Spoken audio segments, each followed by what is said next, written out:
que nous allons recevoir maintenant va nous permettre d'introduire les 3 prochaines séquences, plus spécifiquement la centrée sur le voyage d'affaires. Diplômé de Sciences Po et de la London School of Economics, sa sensibilité et ses préoccupations la conduisent à occuper rapidement des fonctions liées au développement durable, au sein notamment de l'Agence française de développement et de Veolia. Élue députée après l'élection d'Emmanuel Macron en 2017, elle est nommée secrétaire d'État à la transition écologique et solidaire, où elle porte notamment la loi contre le gaspillage et pour l'économie circulaire, un poste qu'elle occupera pendant un peu plus de 3 ans. Après avoir cédé son siège de députée, elle rejoint en avril 2021 le géant hôtelier Accor en tant que directrice du développement durable. Je vous remercie d'accueillir Brune Poirson.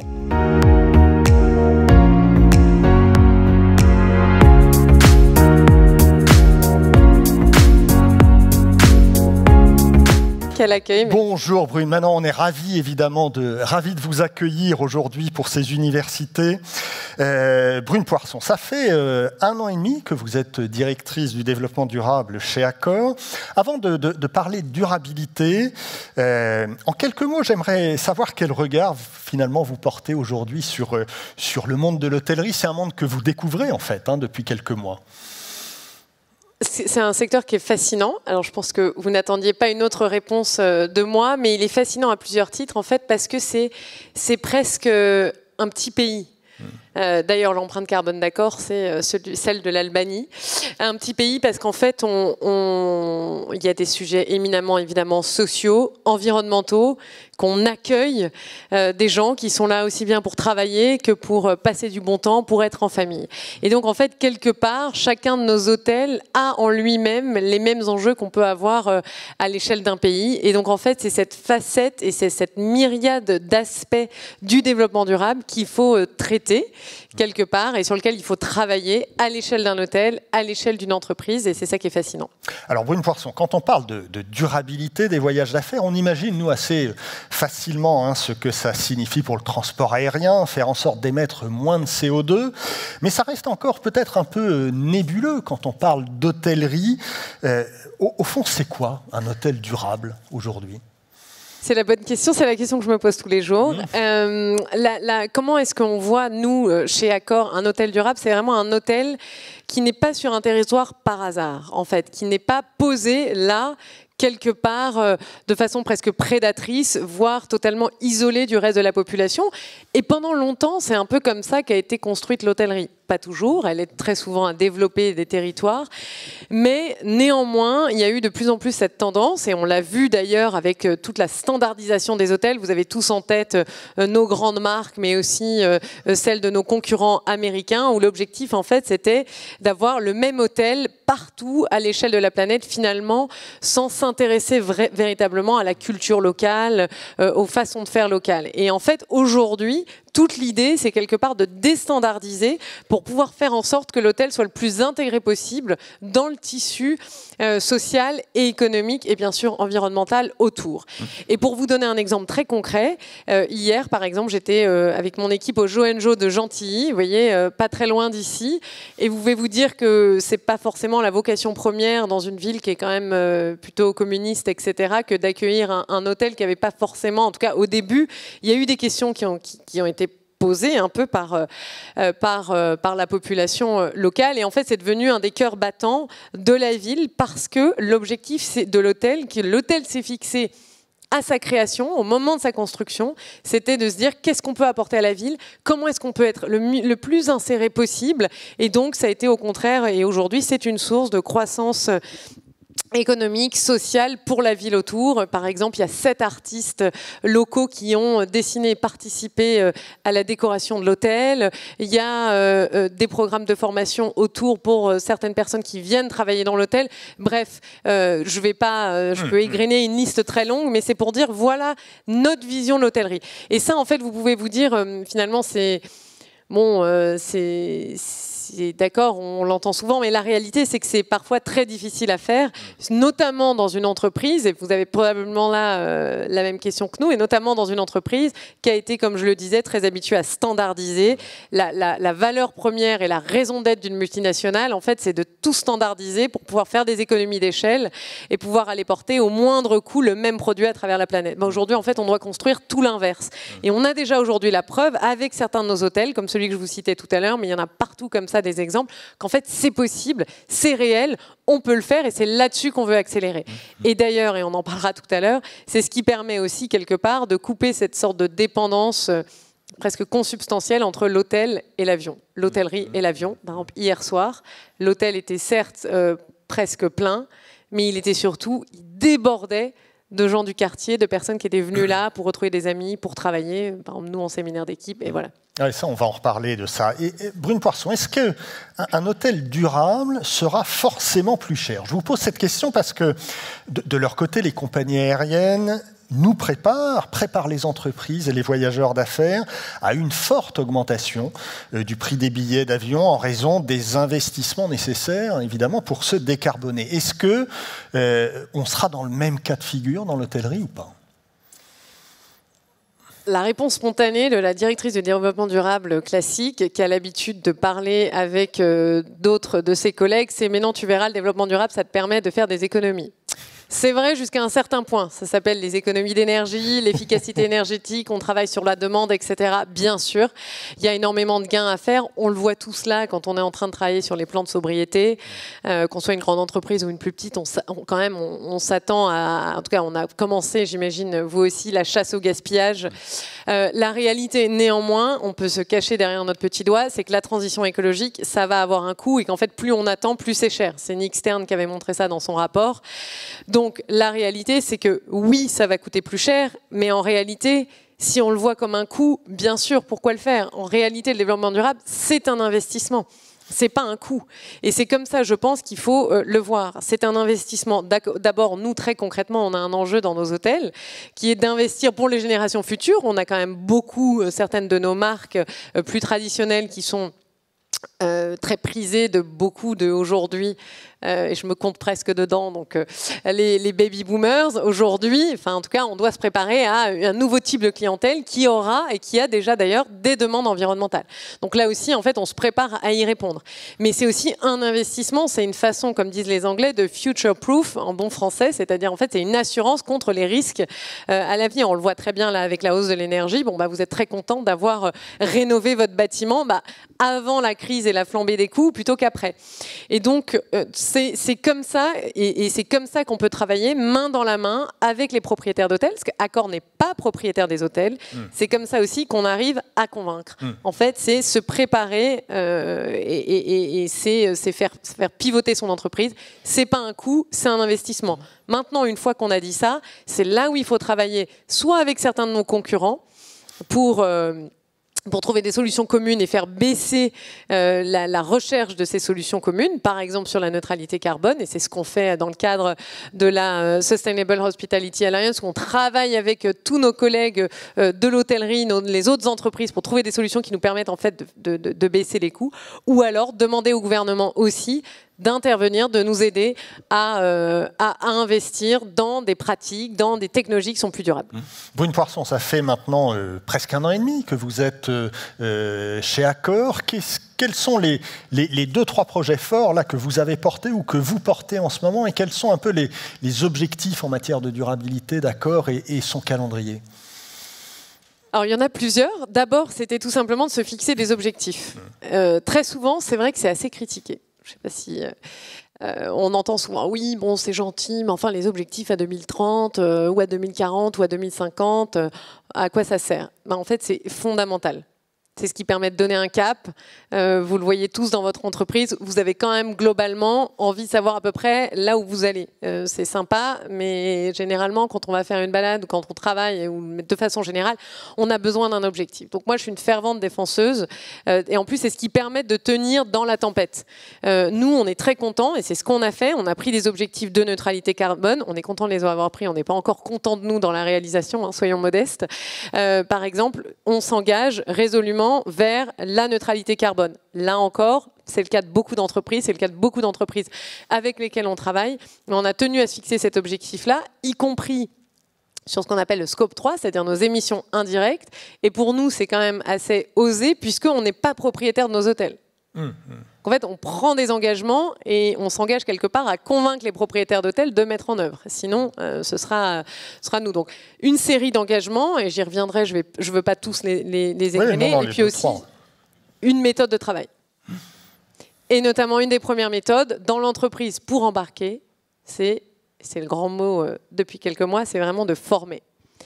Et donc, nous, on a développé un programme de formation de masse qu'on appelle School for Change. Pourquoi ? Parce qu'on ne veut pas avoir au sein de l'entreprise la même chose que ce qui se passe dans la société, qu'on sent émerger, c'est un clivage. Entre ceux qui disent, bon, l'écologie, ça suffit, moi je fais du business, et ceux qui disent, non, non, ce qui compte, c'est l'écologie, on verra le business après. Comment est-ce qu'on réconcilie les deux ? En allant au-delà de la croyance, par exemple, au-delà de l'idéologie, au-delà du bien, du mal, du bon, du juste, de l'injuste, etc. En se disant l'écologie, c'est aussi une question qui est rationnelle, c'est une question qui est scientifique. Et donc, ce qu'on a voulu donner absolument à chacun de nos employés, c'est un bagage scientifique pour qu'ils puissent utiliser ça et pour qu'on ait tous le même socle quand on discute et quand on veut ensuite travailler ensemble. Et ça, c'est très important de poser ce diagnostic commun, d'être d'accord sur les fondamentaux pour pouvoir ensuite se fixer les objectifs. Après, je peux rentrer un peu plus dans le détail. Il y en a certains qu'on va annoncer bientôt, donc je n'ai pas forcément envie tout de suite de les dire. Mais... On a vu que vous alliez éliminer le plastique. Hein, on a vu ça il y a quelques heures. Hein, c'est sorti, je crois. Absolument. Notre objectif, donc on a plusieurs grands objectifs. D'abord, comme je vous le disais, d'atteindre la neutralité carbone, de supprimer tous les plastiques à usage unique dans l'expérience client. Là aussi, ça demande, et c'est quand même un changement de mentalité, c'est indispensable. On est à la fois fiers de le faire et en même temps on trouve que c'est normal que de faire ça et de prendre cet engagement-là. Mais dans le monde de l'hôtellerie, c'est parfois une transformation, parce qu'on a quand même l'habitude. En gros, moi j'ai l'habitude de dire, ce que j'ai découvert et ce qui est merveilleux dans une entreprise comme Accor, c'est que quelque part, tout le monde veut tout le temps satisfaire les désirs du client. J'ai l'habitude de dire, si vous voulez un éléphant bleu au dernier étage de l'hôtel, vous aurez toujours quelqu'un pour se plier en mille pour vous le fournir. Et donc là, quand vous supprimez le plastique à usage unique, ça demande de former toutes les équipes pour qu'elles apprennent à dire non. À dire non parfois à certaines demandes de certains clients qui veulent continuer à avoir leur shampoing dans une petite bouteille en plastique, leur bonnet de douche en plastique, etc. Et donc, pourquoi est-ce que je prends cet exemple-là, qui peut paraître un peu dérisoire? C'est pour montrer l'échelle des transformations et des changements assez radicaux parfois de façon de faire, en fait, très profondément dans la culture de l'entreprise. Et on s'apprête à prendre toute une série de mesures et on veut vraiment être très pionnier là-dessus, sur la biodiversité, la nature, parce que c'est souvent le pendant oublié des politiques en matière climatique et des objectifs en matière climatique. Jacques Barrot en faisait allusion. Vous avez, Brune Poirson, face à vous des acheteurs, des travel managers. Tous témoignent aujourd'hui de la difficulté d'évaluer les performances RSE des hôtels avec lesquels ils signent des contrats. Il n'y a pas de standard, chaque chaîne, et j'exagère volontairement, a ses propres mesures, voire ses propres labels. En clair, moi, voyageur d'affaires, comment aujourd'hui puis-je m'assurer que tel établissement est plus vertueux qu'un autre? C'est exactement, ça fait partie des constats qu'on a fait avec mon équipe au cours de ces derniers mois. Effectivement, la grande difficulté dans le secteur de l'hôtellerie, c'est de se dire, mais en fait, on va se le dire entre nous, quelle est la part de greenwashing, quelle est la part d'autocongratulation et quelle est la part d'effort réel. Et c'est vrai, comme vous l'avez dit, qu'il y a beaucoup d'entreprises dans le secteur de l'hôtellerie qui en fait avaient leurs propres critères et finalement ça avait créé leur propre label et s'auto-labellisaient.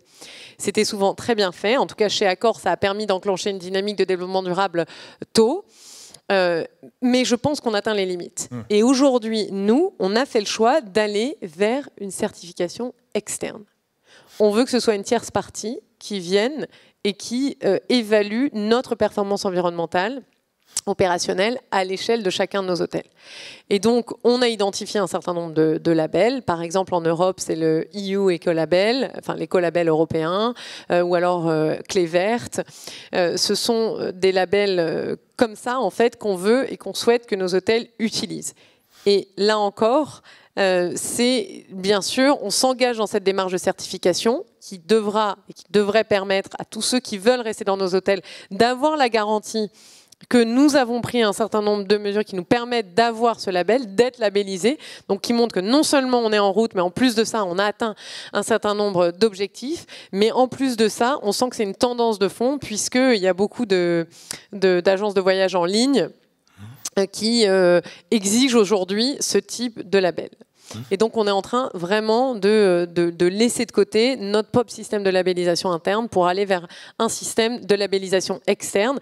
Et quand je dis ça, c'est important, mais ce n'est pas suffisant. Il y aura aussi tout le travail à faire sur le carbone, le travail sur la biodiversité et des mesures aussi sociales. On en a peu parlé, mais pour nous, c'est au cœur et ça fait partie du nerf de la guerre. Oui, ce n'est pas seulement le volet environnemental. Hein. Quand on parle de RSE, évidemment, il y a le S aussi. Brune Poirson, notre séquence s'intitule « Comment concilier enjeux environnementaux et performance économique ?» Comment fait-on ? Sincèrement, on imagine assez bien Sébastien Bazin, le patron d'Accor, qui doit rendre des comptes forcément à ses actionnaires. On l'imagine assez bien s'opposer à des mesures qui pourraient menacer la profitabilité du groupe ou qui ne contribuent pas assez aux bénéfices du groupe. Comment on fait pour réconcilier ça ? C'est quand même pas simple. Non, je crois que c'est là où en sont toutes les entreprises. Et en fait, c'est une question de tempo. Et si vous allez trop vite, vous cassez l'entreprise parce que vous faites la transition trop rapidement et donc elle n'a pas le temps de s'adapter. Et surtout, en fait, les critères de performance qui sont aujourd'hui utilisés ne prennent pas suffisamment en compte, ou en tout cas pas encore à la hauteur, à la nécessité suffisante, les questions sociales et environnementales. Et donc, vous risquez vraiment de casser votre entreprise ou votre business model.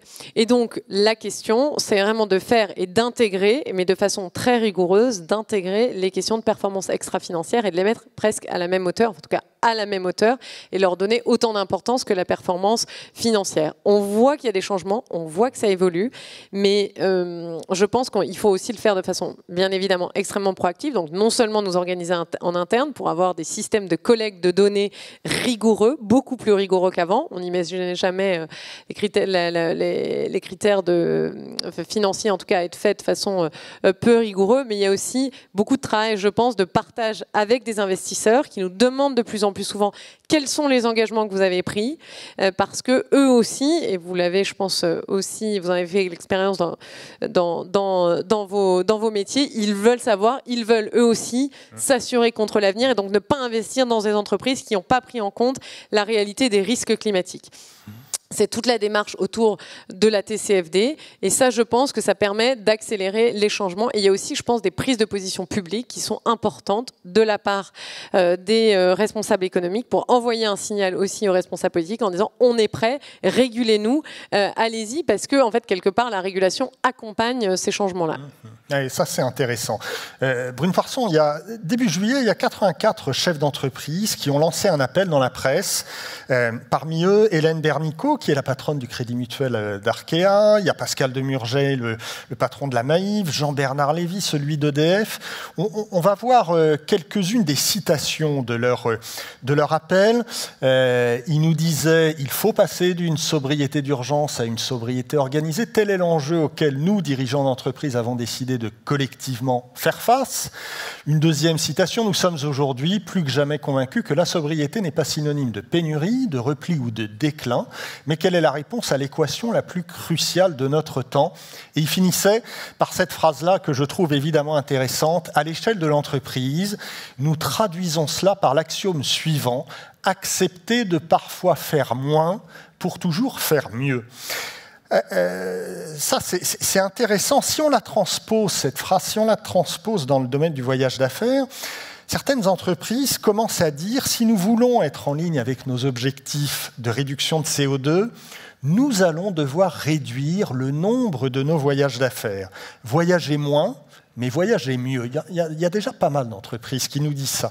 Est-ce que c'est quelque chose qui vous inquiète, vous? Est-ce que vous comprenez cette intention? Est-ce que vous l'avez intégrée dans votre logiciel? Vous avez donné un premier début de réponse en disant l'hôtel déconnecté, le remplissage de l'hôtel déconnecté du transport aérien. C'est déjà une première réponse, hein, j'imagine. Mais voilà, comment vous réagissez à ça?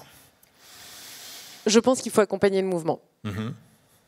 En tant qu'entreprise de l'hôtellerie, de l'hospitalité, on pourra avoir un réflexe de défense parce qu'après tout, c'est ça qu'on vend. Nous, c'est des chambres à des personnes qui ont parfois traversé la planète une fois, deux fois, parfois plusieurs fois, pour venir travailler dans nos hôtels.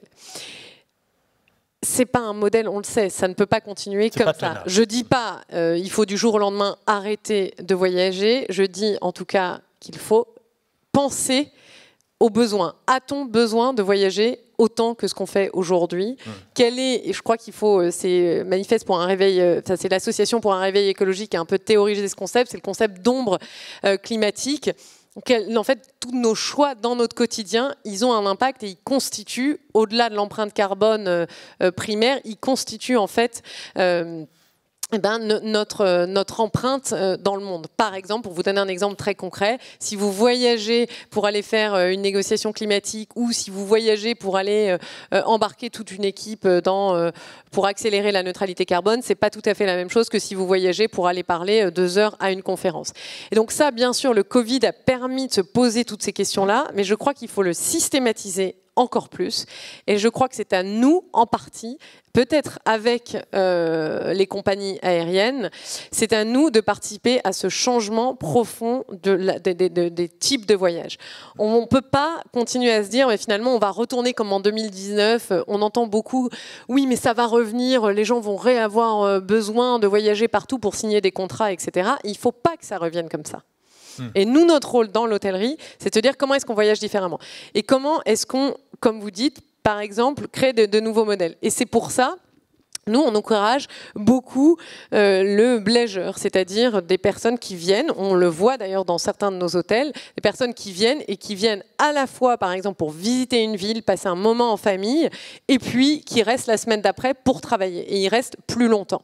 Et c'est comme ça, et ça change beaucoup de choses dans le management quotidien, dans la gestion quotidienne de l'hôtel. Par exemple, on s'aperçoit que des journées qui étaient traditionnellement beaucoup plus calmes, comme par exemple le dimanche soir ou même le lundi soir, aujourd'hui, elles sont on a des hôtels qui sont souvent très occupés et avec des taux d'occupation qui sont élevés.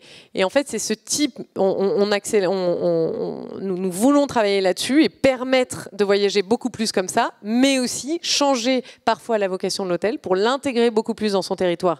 Comme je vous disais, ce modèle de l'hôtel d'hier qui accueille, et c'est ce qu'on appelle, qui accueille la population autour, qui est beaucoup plus ouverte sur le quartier, c'est ce qu'on appelle le secteur du lifestyle.